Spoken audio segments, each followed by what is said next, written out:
ನಮಸ್ಕಾರ ಸ್ನೇಹಿತರೆ, ಮಹಾಶಿವರಾತ್ರಿಯಂದು ವಿಶೇಷ ರಾಜಯೋಗ.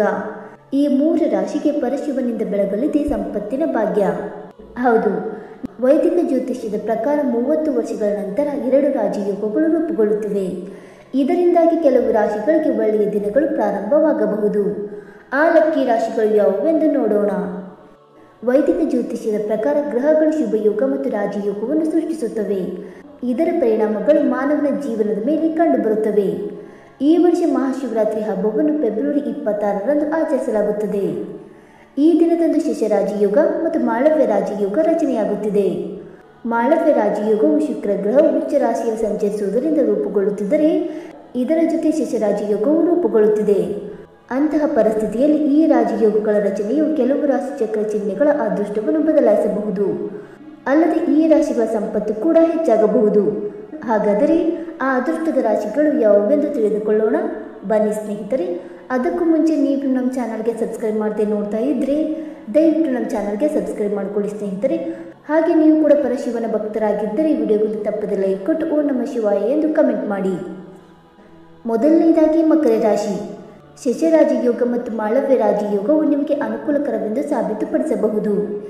ಏಕೆಂದರೆ ನಿಮ್ಮ ಸಂಚಾರ ಜಾತಕದಲ್ಲಿ ಶನಿದೇವನು ಸಂಪತ್ತಿನ ಮನೆಯಲ್ಲಿ ವಾಸಿಸುತ್ತಾನೆ ಮತ್ತು ಶುಕ್ರನು 3ನೇ ಮನೆಯಲ್ಲಿ ವಾಸಿಸುತ್ತಾನೆ. ಆದ್ದರಿಂದ ಈ ಸಮಯದಲ್ಲಿ ನೀವು ಹಠಾತ್ ಆರ್ಥಿಕ ಲಾಭವನ್ನು ಪಡೆಯುವ ಸಾಧ್ಯತೆ ಇದೆ. ಅಲ್ಲದೆ ಈ ಸಮಯದಲ್ಲಿ ನೀವು ಕೆಲಸ ಮತ್ತು ವ್ಯವಹಾರದಲ್ಲಿ ವಿಶೇಷ ಯಶಸ್ಸನ್ನು ಪಡೆಯಬಹುದು. ಅಲ್ಲದೆ ಆರ್ಥಿಕ ಪರಿಸ್ಥಿತಿಯು ಸುಧಾರಿಸುತ್ತದೆ. ಹೂಡಿಕೆಗಳು ಮತ್ತು ಹೊಸ ಯೋಜನೆಗಳಿಂದ ನಿಮಗೆ ಲಾಭವಾಗುತ್ತದೆ ಮತ್ತು ಸಿಲುಕಿಕೊಂಡಿರುವ ಹಣವನ್ನು ಪಡೆಯುವ ಸಾಧ್ಯತೆಯೂ ಕೂಡ ಇದೆ. ಇದರೊಂದಿಗೆ ಈ ಸಮಯದಲ್ಲಿ ನಿಮಗೆ ಲಾಭ ಸಿಗುತ್ತದೆ.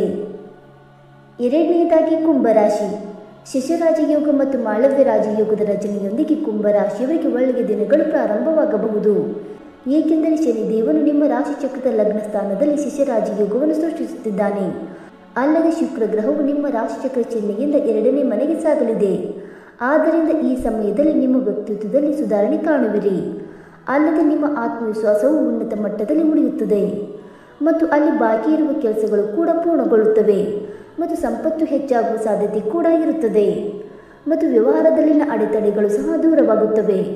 ನೀವು ವೃತ್ತಿ ಜೀವನದ ಪ್ರಗತಿಯನ್ನು ಸಹ ಪಡೆಯುತ್ತೀರಿ. ಉದ್ಯೋಗ ಮತ್ತು ವ್ಯವಹಾರದಲ್ಲಿಯೂ ಪ್ರಗತಿಗೆ ಅವಕಾಶಗಳು ಕೂಡ ದೊರೆಯುತ್ತವೆ.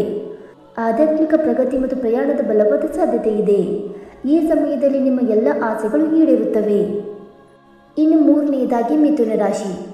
ಶಶರಾಜಯೋಗ ಮತ್ತು ಮಾಳವ್ಯ ರಾಜಯೋಗದ ರಚನೆಯಿಂದಾಗಿ ಮಿಥುನ ರಾಶಿ ಚಕ್ರದ ಜನರು ವೃತ್ತಿ ಮತ್ತು ವ್ಯವಹಾರದಲ್ಲಿ ಪ್ರಗತಿಯನ್ನು ಪಡೆಯಬಹುದು. ಏಕೆಂದರೆ ಶನಿದೇವರು ನಿಮ್ಮ ರಾಶಿಯಿಂದ 9ನೇ ಮನೆಯಲ್ಲಿ ಸಂಚಾರ ಮಾಡಲಿದ್ದಾನೆ. ಆದರೆ ಶುಕ್ರ ಗ್ರಹವು ನಿಮ್ಮ ರಾಶಿಯಿಂದ ವೃತ್ತಿ ಮತ್ತು ವ್ಯವಹಾರದ ಸ್ಥಾನದಲ್ಲಿ ಸಂಚಾರ ಮಾಡಲಿದ್ದಾನೆ. ಆದ್ದರಿಂದ ಈ ಸಮಯದಲ್ಲಿ ನಿಮ್ಮ ಕೆಲಸ ಮತ್ತು ವ್ಯವಹಾರದಲ್ಲಿ ಉತ್ತಮ ಪ್ರಗತಿಯನ್ನು ಪಡೆಯಬಹುದು. ಅಲ್ಲದೆ ಈ ಸಮಯದಲ್ಲಿ ನಿಮಗೆ ಅದೃಷ್ಟ ಸಿಗುತ್ತದೆ. ಅಲ್ಲದೆ ನೀವು ದೇಶಾದ್ಯಂತ ಮತ್ತು ವಿದೇಶಗಳಲ್ಲಿ ಪ್ರಯಾಣಿಸಬಹುದು. ಅದೇ ಸಮಯದಲ್ಲಿ ನೀವು ಯಾವುದೇ ಧಾರ್ಮಿಕ ಅಥವಾ ಶುಭ ಕಾರ್ಯಕ್ರಮದಲ್ಲಿ ಭಾಗವಹಿಸಬಹುದು. ಸ್ನೇಹಿತರೆ, ಈ ಮಾಹಿತಿ ನಿಮಗೆ ಇಷ್ಟವಾಯಿತಾ? ಇಷ್ಟವಾಗಿದ್ದರೆ ವಿಡಿಯೋಗೊಂದು ಲೈಕ್ ಮಾಡಿ, ಶೇರ್ ಮಾಡಿ. ಹಾಗೆ ನಿಮ್ಮ ಅನಿಸಿಕೆ ಮತ್ತು ಅಭಿಪ್ರಾಯಗಳನ್ನು ತಪ್ಪದೆ ಕಮೆಂಟ್ ಮೂಲಕ ತಿಳಿಸಿ ಸ್ನೇಹಿತರೆ. ವಿಡಿಯೋ ನೋಡಿದ್ದಕ್ಕಾಗಿ ಧನ್ಯವಾದಗಳು. Thank you so much.